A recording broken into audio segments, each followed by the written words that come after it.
Well, I got a new little project to do today, and if you're a Workhorse owner, this dashboard will look familiar to you.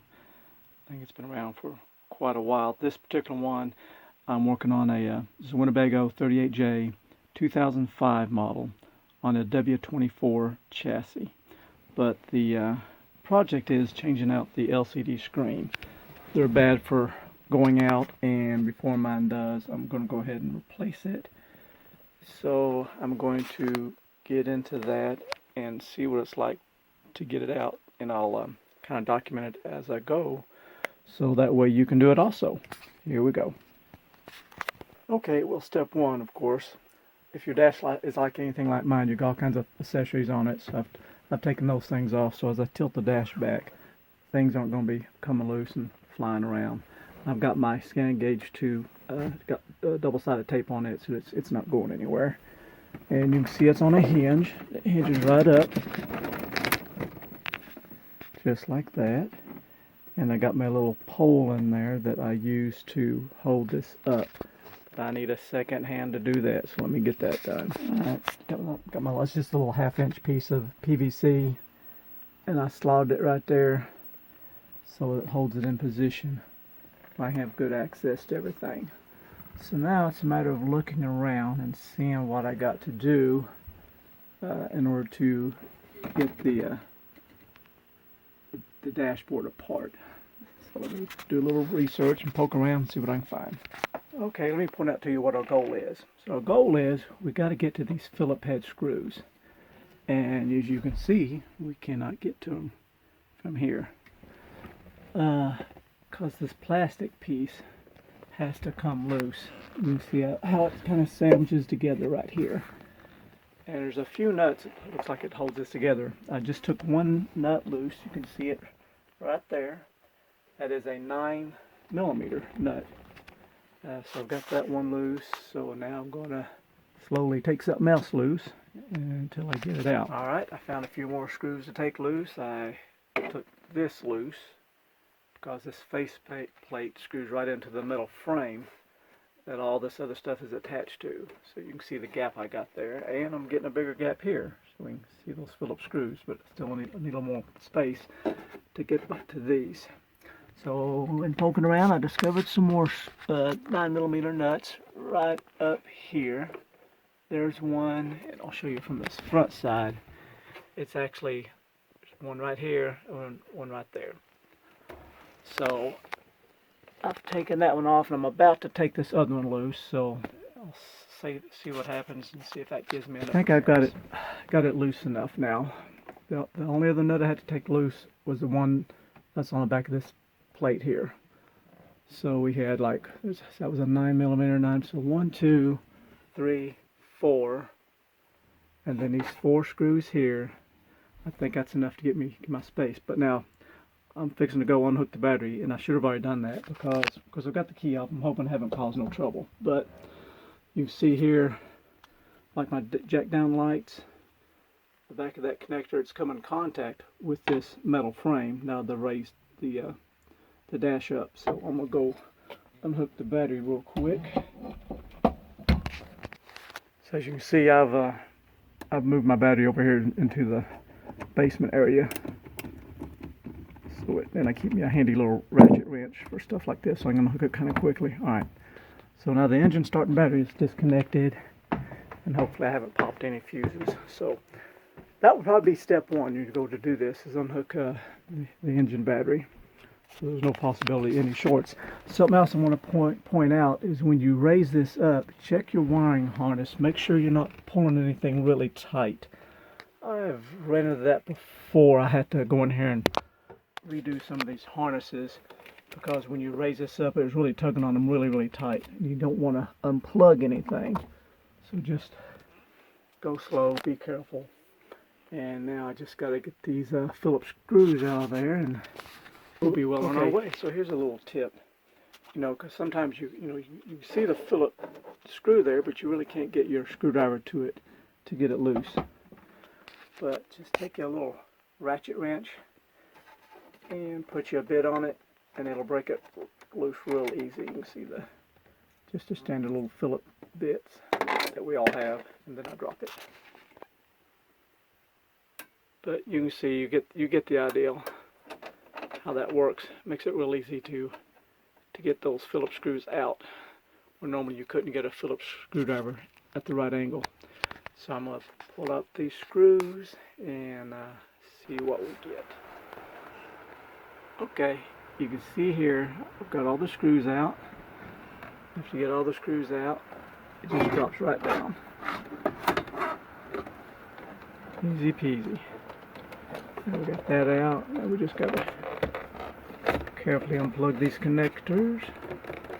It's got a little push button right here.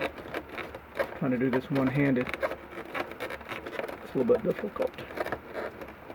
And it's going to take two hands. Okay, so you can see there's little tabs right there. You just push it and unlocks it. Push that tab and unlocks it. And so there we have it.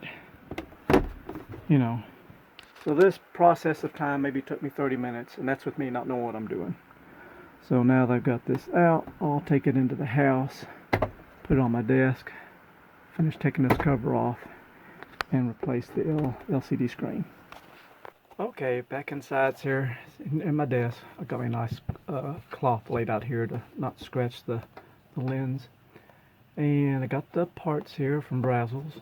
And what a nice, always impresses me about Brazos whenever I order anything is the quality of the packaging. I mean, they really do a nice job. You know, look how that is packaged. It is really slick. And open it up. And there we have our new LCD screen. Get that out of our way. And of course you want to be very careful not to be touching that with your fingers, getting any smudges on it. It warns you here about what not to use. Looks like everything. Don't use anything on it. We got instructions here. Alrighty, so we'll follow those along. Make sure we do this correct the first time.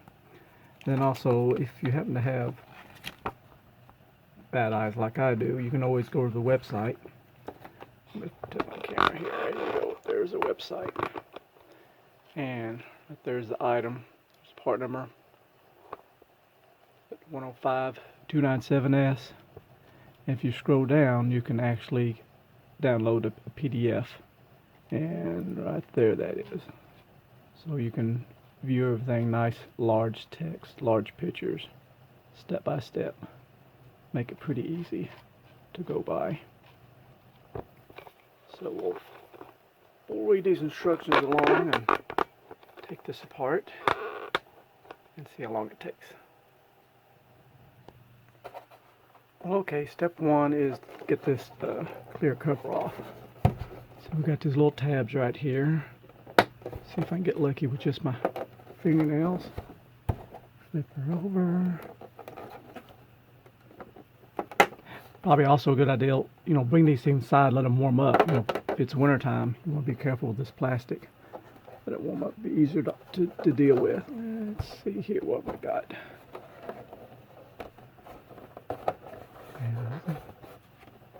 Already out, looks like.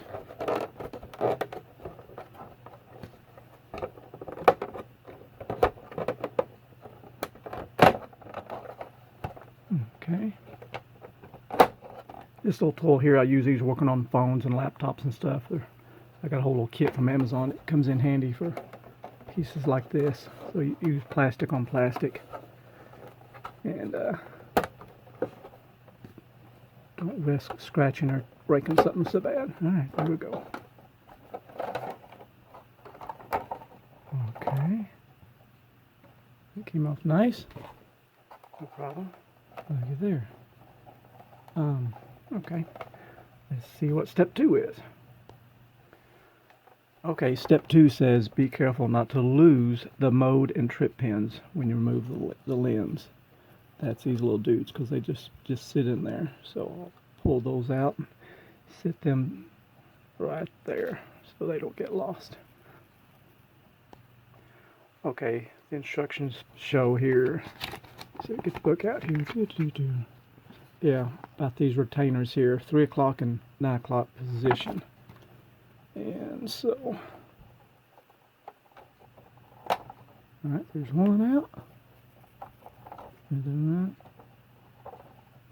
Okay, so that's what that looks like.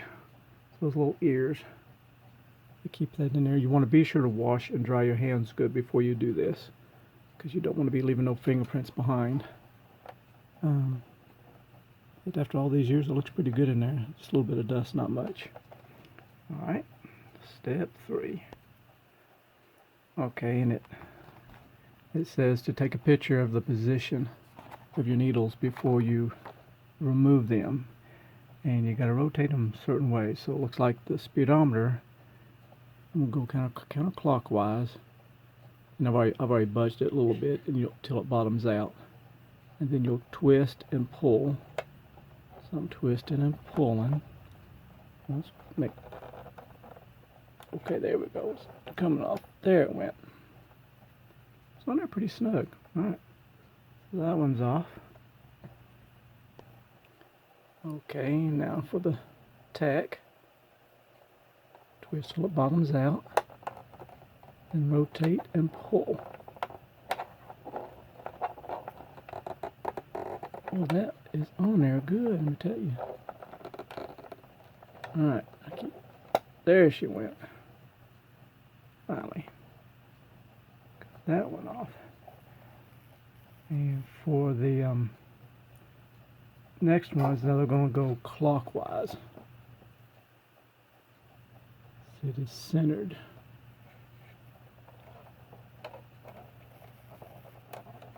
Try to get a better angle here. There you go. Alright. Got that. And the last one.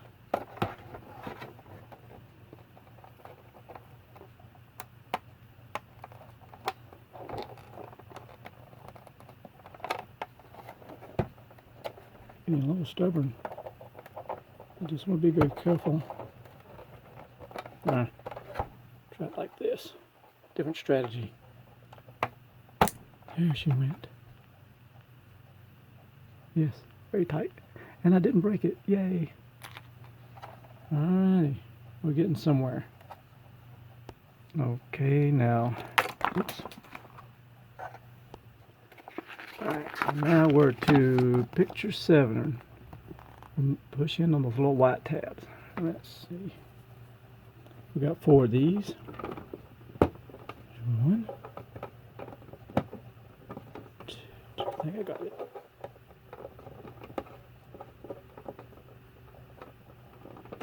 There's 2. Okay.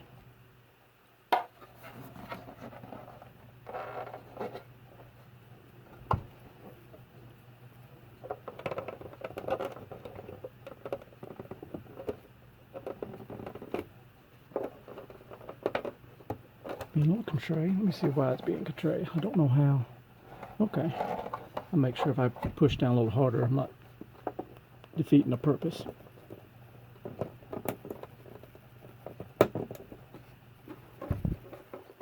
Alright. Let's just keep trying. I don't know.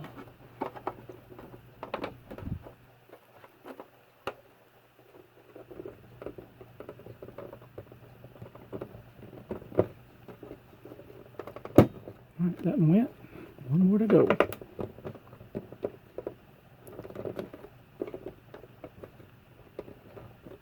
I may have to actually resort to a screwdriver or something that's got a little more power. I think here's my problem. I think it's a little bit too wide. Let's try the narrow side. There it was. That was the problem. I was using the wrong tool. So that was a little bit too wide to get into the hole. That side was just right. So that's what was delaying me. Okay, let's got that done. Hope that was in the shot of the camera. Alright. Now what's next? Okay, picture 8 says just to push on this. Alright, that's what I did. Okay.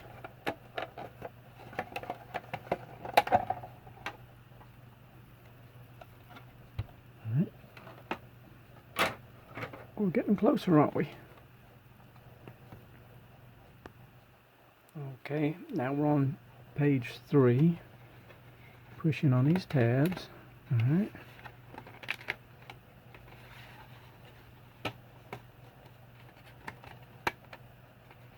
Alright. Those done.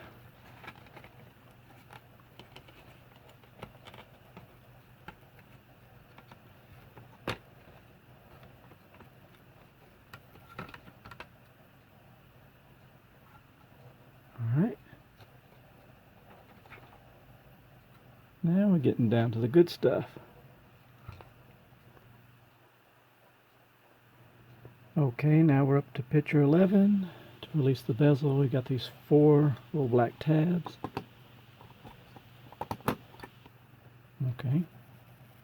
That was quite easy. Alright. And turn this around, we can see it a little bit better. See what our next step is. Now, I believe this is called a ZIF socket, zero insertion force. I think it's what it's called. So let me try to get this camera a little closer when I do this part. Okay, this is where plastic comes in handy also. So there's one side unlocked. And there's the other side, I think. There we go. Alright, we got that done. Let's see what we do next. Okay, so now that we've unlocked this, and it kind of notes the distance, that black piece won't come out. You just want to unlock it just a little bit here. That should release the ribbon. Just like that. There we go. Okay, now I'm up to page 15, and we just need to release the LCD screen out of the plastic bezel. So you can see there's a little tab right in there.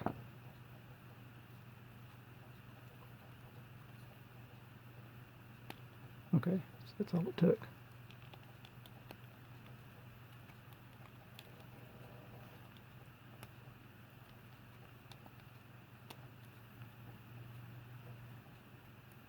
Ta-da! The old one is out. And you may notice, depending on if you have an older or new style, this is a newer kit they come out with. We skipped some steps here because they've upgraded the screen to an easier design to install. So now we're jumping up to number 20 and 21. Snap in the new screen the way the one came out. Okay. Okay, so here's the new screen, and I imagine this is where we want to be kind of careful. Don't get no fingerprints on that thing. Well, I'm going to have to get me some scissors, looks like. Okay, so here we go. But now at this point, before we snap that in there, we want to get that protective plastic off of it, because once you get it snapped in place, you probably have a heck of a time getting it out. So that's the trick. Now getting a hold of it and not leaving no fingerprints. Let me think about this. Okay. If you look closely here, I've taken this little piece of plastic and got a hold of the edge here. There we go.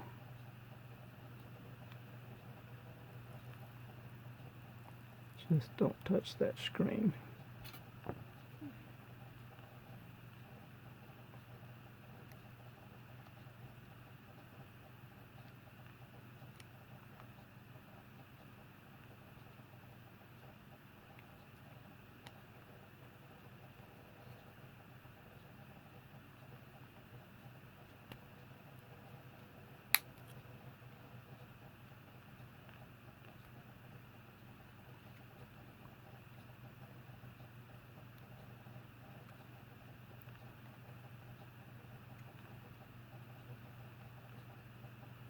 Outer snap.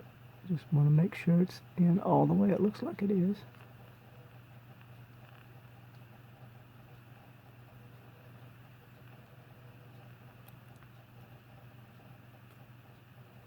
I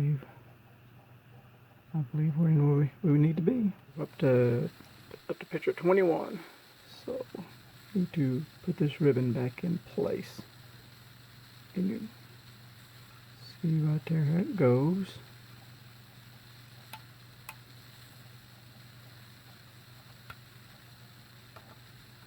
Slides all the way in where you can't see those. You won't see those anymore. See? There we go. All the way in. Now we need to lock these.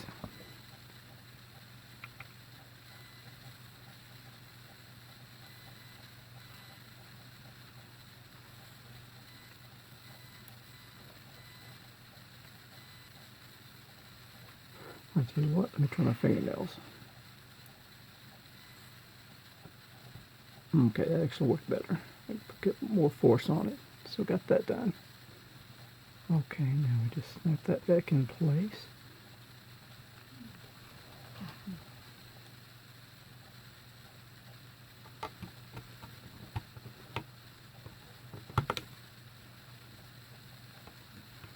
Okay.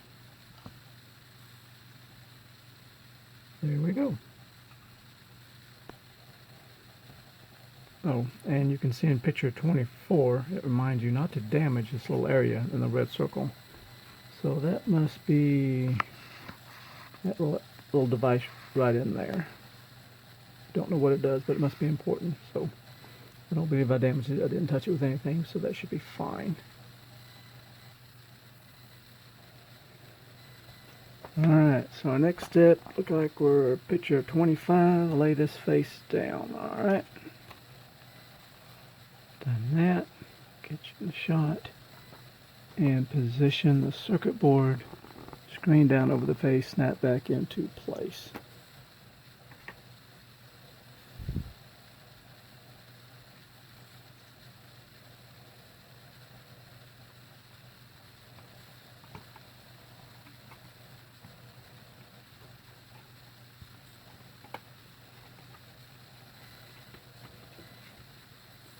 Let's see.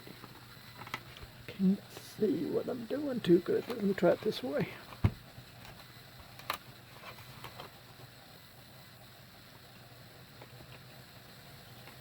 There you go. See better that way.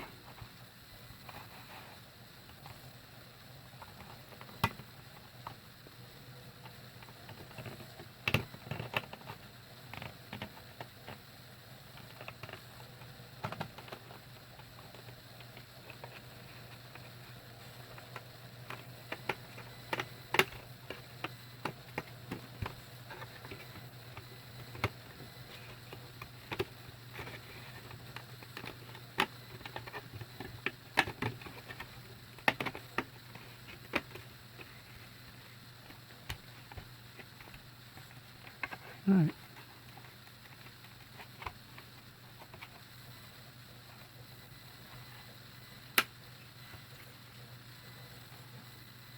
All right. So far, so good. All right. So we get our housing back down here.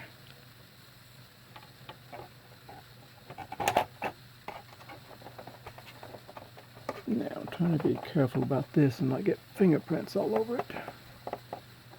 Let me study about how to do that a little bit better. Okay, here's my strategy. Use a microfiber to push on there. Because the tabs you're talking about, there's 4 of them right here. There are 2 on the bottom, 2 on the top. So position right in there. Pushes down quite far.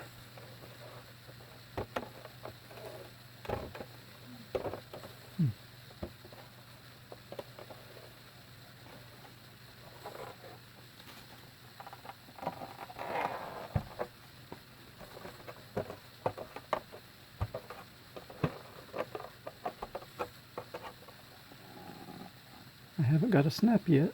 Okay, so I still need to push a little more.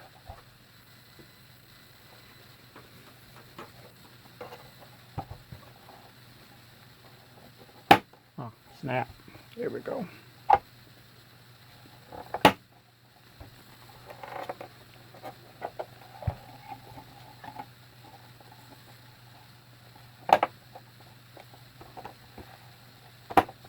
There.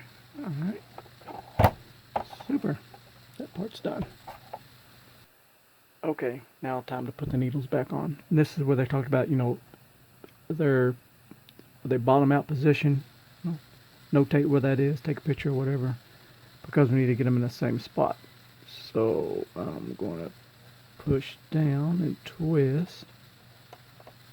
Okay. I'm just going to, so it's all the way down. And if I remember right, it was just a little bit below 0. I think. I can always tweak it later if I have to. Okay, and so with the speedometer, same way, just start up here kind of high, ease it down. They seem to go in a lot easier when they come off. And a bit further. It was about there, I believe. Alrighty. That's the fuel gauge.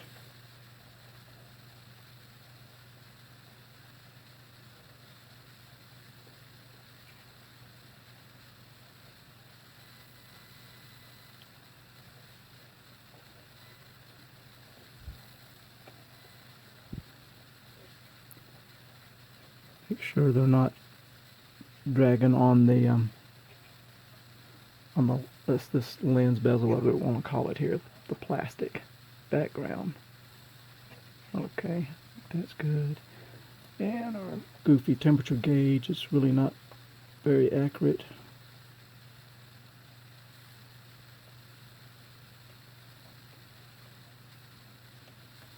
Okay, I think it was all the way back down to here. Thereabouts.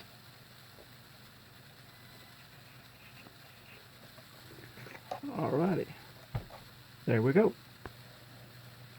Okay, like picture 31 says, you want to keep about a fingernail's width between the needle and the backing here. So I was checking my work, and you know, that looks good.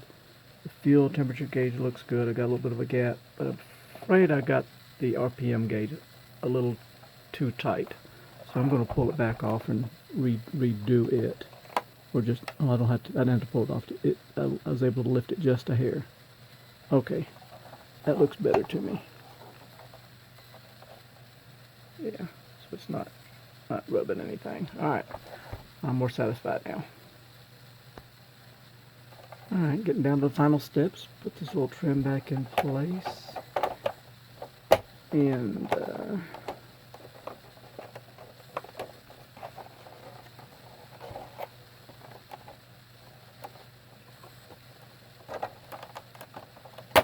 there she went.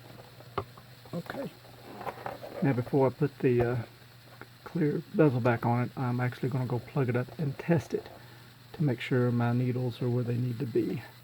And then I'll finish putting it together. Okay, well, as you can see, I'm back in the RV. And I've just got it sitting here momentarily, plugged up the harness to the back of it. Of course, hook the battery back up. And I'm going to do a test, a gauge test. So to do that, push down on the mode button for I think 10 seconds it said.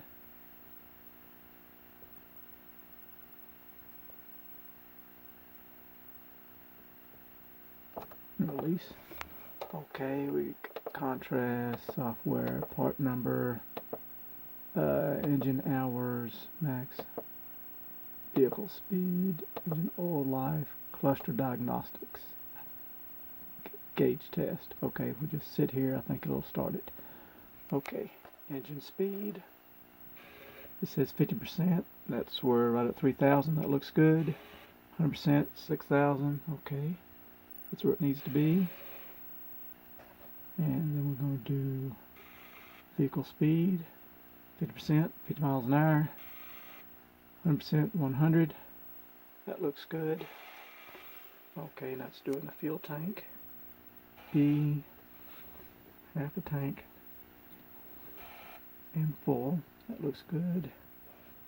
Then a goofy temperature gauge, so-called temperature gauge.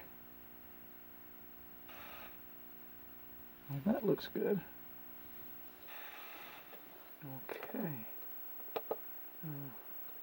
I gotta exit. There's a warning light test. I don't know, I can get out of this thing first. Alright, we pause. Well, this is interesting. I didn't realize this had this, or if I did, I've forgotten about it. But you can go in there and check all your lights on your cluster, I guess, make sure everything's working. Brake on, brake off, high beam light. So I've sat here and watched it, and everything is working, so that's good to know. So now try to get out of this menu and go to another one. It also has a backlighting test. That's pretty cool. Well, I just found out something. There's a speaker test, and it's not working for me. I don't know why. Don't know where my speakers are, but evidently it's not doing its thing unless I've got something unplugged I don't know about. Well, looks like so far this has been successful, and I'm going to clean the fingerprints off my bezel, snap it into place, and slowly put things all back together. Once again, though, I got to unhook the battery, because remember I told you about how these wires are right here before I start making around, short something out. So let's do the final touches. Okay, just as a note, I noticed when I was putting this back together in the metal frame, these holes here are slotted, so try to put it back where you found it. I could see where the old screws were. Mine was pretty much shifted all the way to the left. It's just something you might want to keep in mind as you're putting it together, so things line up correctly when it all gets assembled. Alright, so all my screws are back in. I've got the battery hooked back up. I'm fixing to close the dashboard up, but I just want to point out something to you. You want to notice where, when you close this dashboard up, at least on this model, you can see where this metal plate here comes in contact with this metal. And you got another piece over here that comes in contact. So look around where anything where weight bearing is going on. Make sure there's no wires in that area. Make sure everything's tucked out of the way. Because there's nothing comes in contact on this end, but this absorbs all the weight. So if you was doing any kind of wiring and moving stuff around, if you've got something laid in this area, when you close it up, you're going to get a pinch or short. It's going to cause you grief down the road. So we don't want grief. Not at all. Alright, let's see what this looks like. Okay. All closes up nice. Well, it's time for ignition.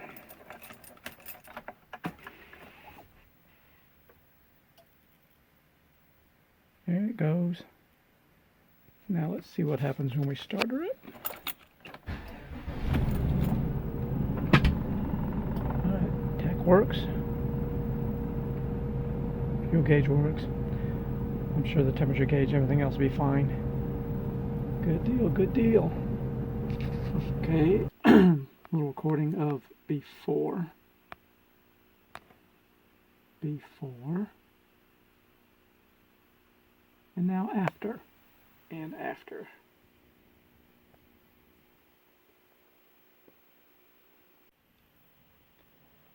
Well, I guess that'll wrap this video up. Everything's done, put back together, working fine. And I am thankful to Brazos, the fact that they're out there for us, taking care of these old workhorse chassis, providing these kits that we need so we can keep them going down the road for many years. Thanks for watching. If I can do it, you can do it too.